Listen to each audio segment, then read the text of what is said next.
నేను doctor KS Gopal దత్త, consultant endocrinologist. నన్ను చాలామంది పేషెంట్స్ కామన్గా అడిగే క్వశ్చన్, ఒక్కసారి షుగర్ వస్తే అది మళ్ళీ నార్మల్ అవుతుందా లేదా అనేది.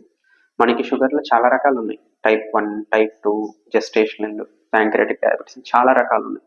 అందులో రివర్స్ అంటే నార్మల్ అవ్వగలిగే అవకాశం అనేది టైప్ 2 డయాబెటీస్కి మాత్రమే.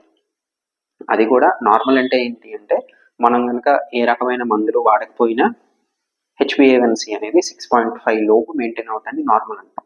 అవకాశం టైప్ 2 డయాబెటీస్కి మాత్రమే ఉంటుంది. అది కూడా ఎవరిలోనంటే బాగా బరువు తగ్గిన వాళ్ళలో. సో మీకు షుగర్ వచ్చినప్పటికీ నుంచి ఒక 15% ఆఫ్ బాడీ వెయిట్ లూజ్ అయితే కనుక, అంటే 100 కేజీలు ఉన్న మనిషి 85 కేజీలకు వస్తే కనుక 70% ఛాన్స్ డయాబెటీస్ రివర్సల్ అవడానికి, అంటే నార్మలైజ్ అవడానికి. అదే 100 కేజీలో ఉన్న మనిషి 90 కిందకు వస్తే, అంటే 10% ఆఫ్ బాడీ వెయిట్ కనుక లూజ్ అయితే మేబీ 60% ఛాన్స్ డయాబెటీస్ అనేది రివర్స్ అవడానికి. ఆ రివర్సల్ అనేది కొద్ది మందిలో 10 సంవత్సరాలు ఉండొచ్చు, కొద్ది మందిలో సంవత్సరమే ఉండొచ్చు.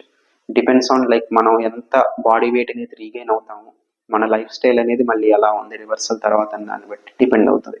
సో రివర్సల్ అనేది పర్మనెంట్ కాదు, దాని టెక్నికల్ టర్మ్ రెమిషన్ అంటాం. అంటే డిసీజ్ అనేది ఏం వాడకుండా కంట్రోల్లో ఉంది టెక్నికల్ టర్మ్.